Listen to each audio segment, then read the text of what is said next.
There are 3 ways of setting metadata tags in Unreal Engine without using any external tools.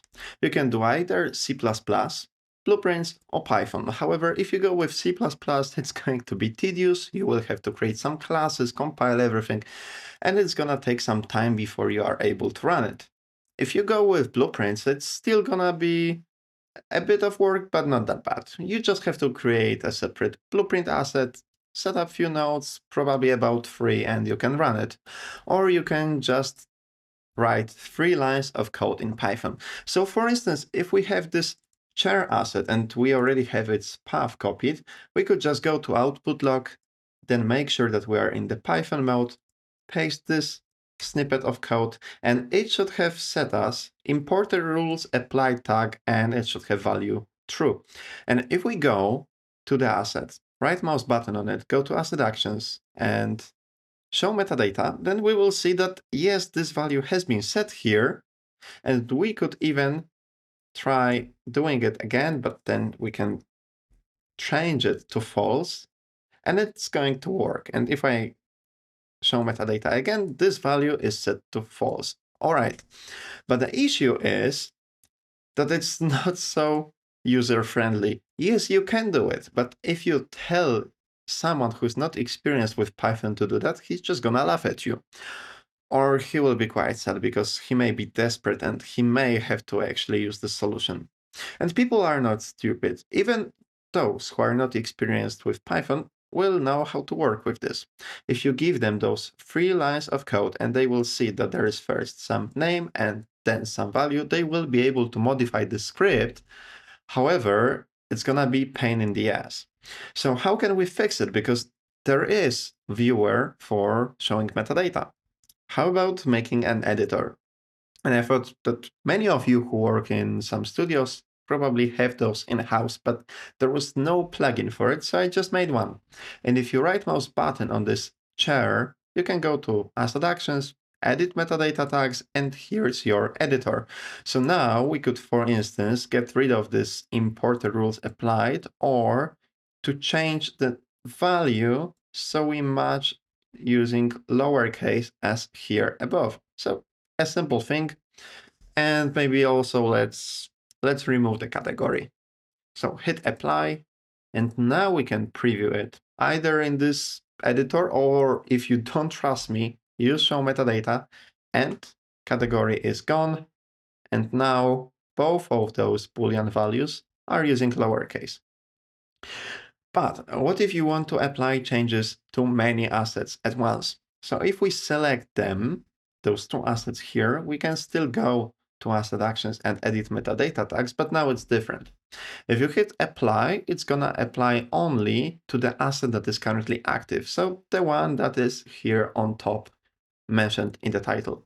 If you hit apply to select it, there will be 2 ways. Append is going to append new values and also modify the ones that you already had. But it's not gonna remove anything that is excess. However, override will make sure that we clean the data first and then it writes them.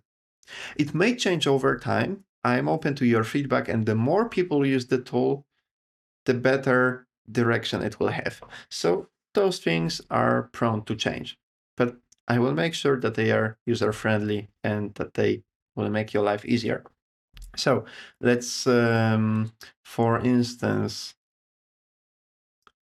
I don't know, maybe remove few values and add a new one. And by the way, there is some basic validation. You cannot set 2 tags to have the same name, and let's call it debug, and that will be fine. Let's apply to all selected, and we can override. So we are going to remove everything that is not visible in the editor. Override, and let's check on this mascot. Looks fine to me. And let's check on the chair. And that also looks fine to me. So if you are wondering, can it handle a bigger amount of files? Let's test it. First, let's test about 70 items. We could select all those textures and we could try appending some value. maybe even the default one. Apply to all selected, override append. In this case, doesn't matter because I don't have any metadata assigned. Override, and that was quick. So random asset here, show metadata, new value is there. Maybe one here, show metadata, and it is there. And maybe let's try something from the end. And that's also there. So now, just to see if it will work with bigger number of assets, I can copy them and paste a few times. We already have 200 items. Maybe let's copy all of them again. Now Unreal is hanging a little, but we have 576 assets, and maybe let's double it once again. It has frozen, but I hope it will only last few seconds. As you can see, copying files is way slower than editing metadata. And now we have over 1,000 of assets. So let's select everything with Ctrl A. As you can see, they are selected. Right mouse button, asset actions, go to edit metadata tags. And now we have info that we are editing on this asphalt shingle albedo, but there is over 1,000 other assets. And we could add another row, and we could call it something meaningful maybe. So skip validation, we'll set it to true.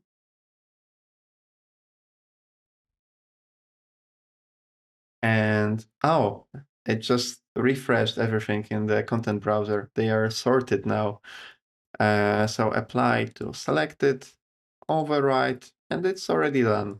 Right mouse button, let's show the metadata, and we have the skip validation flag, and let's go somewhere else, somewhere random. Show metadata. This value is here, it works fine. And maybe we would like to edit this asset. Let's remove this tag. And it also has everything set up correctly. So we were able to process about 1,000 assets in a blink of an eye. Of course, you could have used a script, but the plugin costs around $10, so probably the time required for people to write a script, maybe even less costly, especially if you have to do it multiple times. So if you do want to write scripts actually, and maybe you don't know how, I made a write-up on Medium.com, and it shows you how to do it in Python, in Blueprints, and I also shared some snippets for C++. But if for any reason you like using tools that feel native and that are easy to use, you can just get my Metadata Tags Editor, and it's available on Fab for those of you who like integration of Fab in Unreal. But if you are, for instance, a studio and you would like to have a cheaper license, if you have more people that need the plugin, then you can get it from Gumroad, because on Gumroad I can set custom pricing. I have more features to tweak the price. On Fab you can only set license for regular users and for big studios. So that's it. I hope you liked it. You can show it to your friends. Maybe they will also like it. See ya.